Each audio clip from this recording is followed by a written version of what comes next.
Welcome to my YouTube channel. Kung bago ka lang sa channel na to at true-blooded Aldab Nation ka, tama po ang channel na pinuntahan mo. Kaya considering na po kitang bagong subscriber. At huwag mong kalimutan pindutin yung bell para lagi po kang updated sa bagong video na ilalabas ko. Salamat po sa iyong pag-click sa channel na to. Welcome back mga kaaldab. Ito na naman po ang inyong lingkod, si Mr. Destiny, at magbibigay na naman tayo ng pinakamainit na update po ngayon sa social media. Alden Richards at Maine Paul Garson masayang nagbigay tulong sa mga taga Bulacan. Oops, issue na naman yan, Mr. Destiny. Wala naman dyan si Mrs. Paul Garson. Pero bakit mo sinasabing magkasama sina Mengay at si Alden Richards? Well, andyan si Mama Ten eh.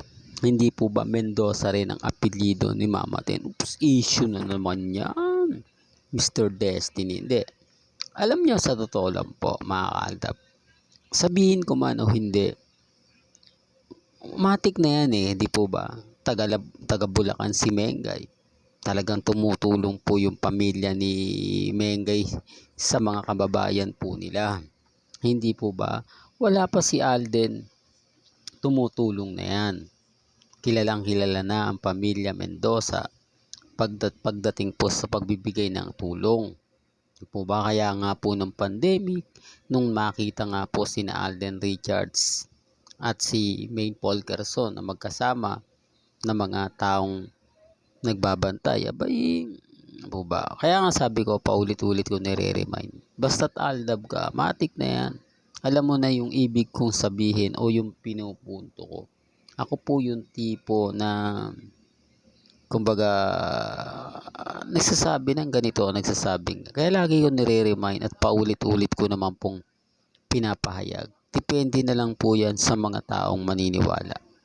Depende na lang po yan sa mga taong magre-react at magko-comment. Ako bilang Aldab fans, alam ko naman po yung buong istorya. Kaya yung iba nagtatanong din po, bakit ba si Alden Richards ang hilig daw po na magbigay ng ayuda sa Bulacan? Hindi naman siya taga Bulacan. Mas malapit pa nga po o masasabi natin mas may nangangailangan pa raw po ng tulong na malapit nga po kesa sa Bulacan. Well, tama naman po yung mga sinasabi ng iba. Tama naman po yung komento ng iilan. Dahil po pwede nga naman po na ganun po yung mangyari. Hindi po ba? Kaya lang syempre mga kaaldab, tayo yung tayo yung gumagawa ng mga issue. Di po ba? Pero remind ko lang po, totoo naman po yung mga nagiging komento nila. Malapit daw po kasi, eto sa mga hindi po nakakaalam, malapit daw po kasi sa puso ni Alden Richards ang mga taga Bulacan. Ito po yung naging pahayag niya sa isang interview niya kay Nelson Canlas. Pero ang hindi po alam ng iba, ang karamihan, dahil taga roon si Mrs. Taga roon si Maine Paul Garson. Oops, another issue na naman yan, Mr. Destiny. Alam mo, kaya ka nababash Kaya ka lagi na pag-iinitan dahil sa mga sinasabi mong ganyan. Kaya ka lagi minumura. Alam nyo mga kaaldab, lagi at paulit-ulit ko, dito po sa channel ni Mr. Destiny, may kanya-kanya tayong pananaw, may kanya-kanya tayong opinyon, may kanya-kanya tayong paniniwala, na nire-respeto ko naman po yan at ginagalang. Ako bilang Aldab Nation, masaya po ako. Masaya po ako sa mga nangyayari, nagaganap. Masaya po ako kahit sabihin anong ibalita nila. Kasi ako po yung tipo na talagang nag-iimbestiga. Naghahanap ng ebidensya, naghahanap ng resibo na hindi naman po nila sinasabi. Kaya nga po karamihan yung mga Alden fanatics, siyempre nagbabantay din po sa atin. Kaya lang yung mga ibang Alden fanatics galit po sa akin. Hindi naman po lahat ng Alden fanatics galit sa Aldab. Hindi naman po lahat ng mga main fanatics galit po. May mga may mga Alden fanatics at main fanatics na gusto rin po talaga na muling bumalik yung dalawa po ba. Sila yung mga Aldab fans na tahimik lang, na hindi na nga po nagre-react, basta ang gusto lang po nila makita lang sila Mengay at si Alden na magkasama, masaya na.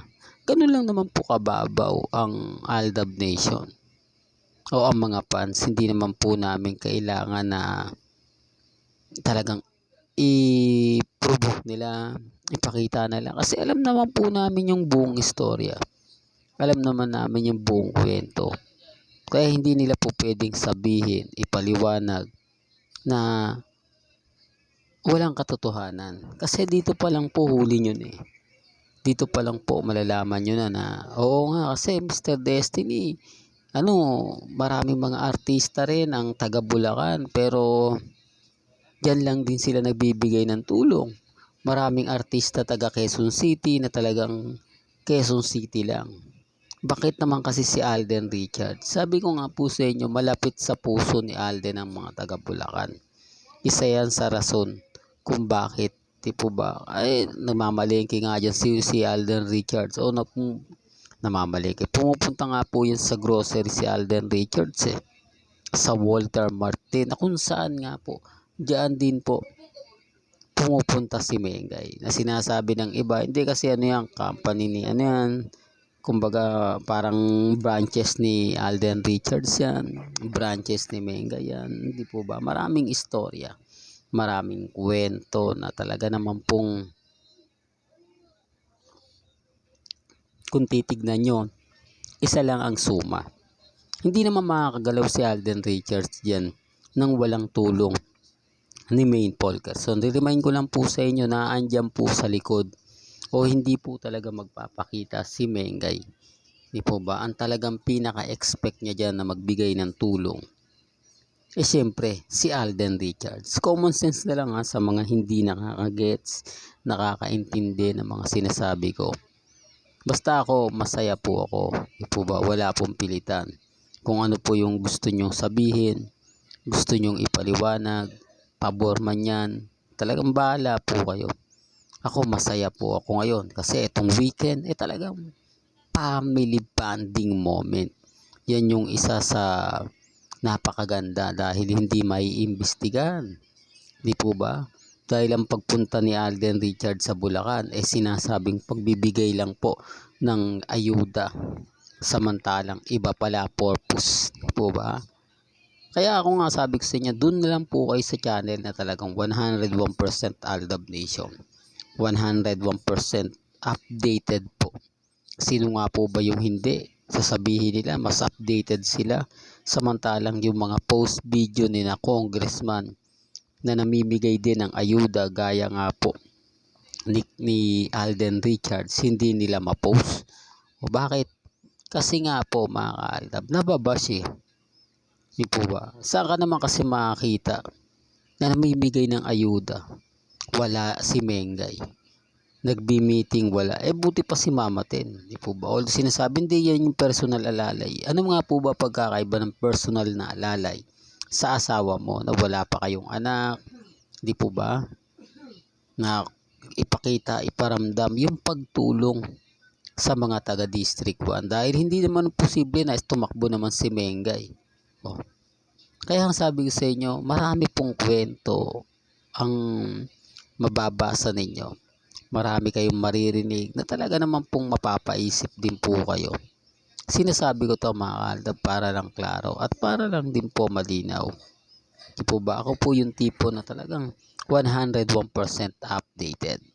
Hanggang dito na lang po ang ating latest updates. Kaya kung gusto nyo pa po ng pinaka-latest at mga sariwang update, abay tumutok lang po kayo dito po sa channel ni Mr. Destiny para updated kayo sa mga bago at sa mga latest na i-upload po natin maya-maya lang.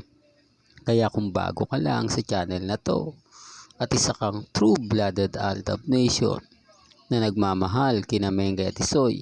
Tama po ang channel na pinuntahan mo, kaya consider na po kitang bagong subscriber. At huwag mong kalimutang i-share ang mga video po natin sa mga mami, sa mga titas at sa mga senyor. Hanggang sa muli, salamat po sa panonood at pakikinig.